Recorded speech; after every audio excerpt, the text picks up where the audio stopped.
ICE detention facilities in horrific conditions.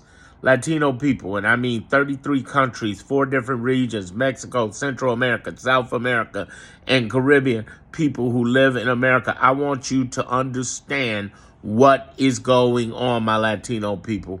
What you're getting is the treatment that they did with us in chains all over the last 160 years, black folks, and what they did to us in slavery before then. I'm trying to get you to understand all these things that people are reporting. Oh my God, they've been chained up. Really? Chained up? They are naked and they have to urinate in their own, pants and everything. Really? Sounds familiar. You basically are getting the same black.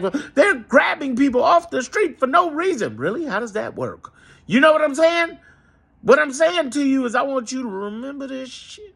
I want you to remember this, and I want you to understand what we understand as a people of color. You are not part of the dream.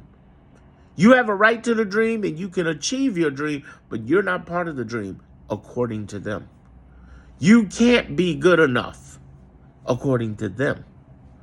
What I'm saying is, it's not that you can't make your dream and you're not good enough, but you can't be good enough to these people.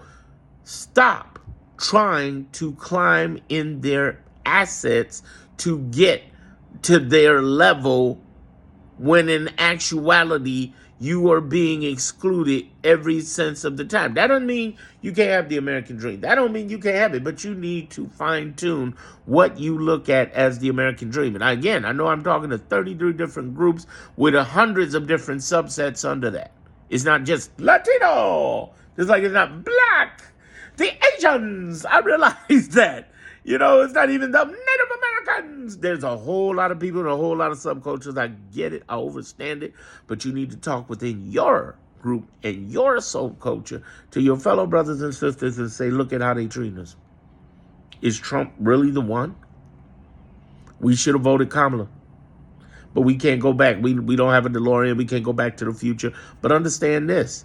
I'm walking you through this to really embrace in your mind the lesson learned that has taken black people 160 years. Understand, we didn't just instantly know this. This is something we went through for 160 years, 5 generations, 6 generations deep. We're trying to tell you how these people are thinking. We didn't vote for Kamala because she was black. We voted because we black. And these detentions are horrible. This inhumane treatment, horrible. But I'm saying this specifically to Latino brothers and sisters who didn't vote for Kamala. Those who did, God bless you, thank you. You get it. But those who didn't, and I'm telling those who did vote for Kamala, remind this to your fellow brothers and sisters. What's going on? Because there's a disconnect.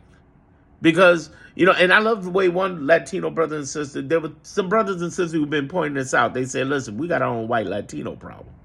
Because there's some Latinos so light, they look white, they don't sound real, and they get into the culture and think that they ain't part of it.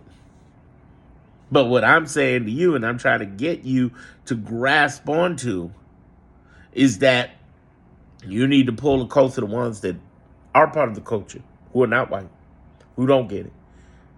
And the ones particularly, not the MAGA voters, fuck them, not the MAGA voters. I'm talking about the ones who are sitting off to the side, not involved. I'm not political, not in the culture. Because that's what we try to do in black culture. We're like, listen, we voted at 85%, which is darn good. We're the largest voting group for the Democrats. But I'm just trying to tell people, listen, you need to understand what is happening. Because if you don't grasp this, it's going to grasp you repeatedly. Learn the lesson so that your descendants can ascend and don't repeat them. Hopefully, I've earned your subscription. Darren Monroe Politics, YouTube. If you're not watching this on YouTube, follow me there. Like on Instagram, any other social media, follow me there. But then get on my YouTube because I get wild with that. They let me talk in a way I don't get to say anywhere else. Thanks.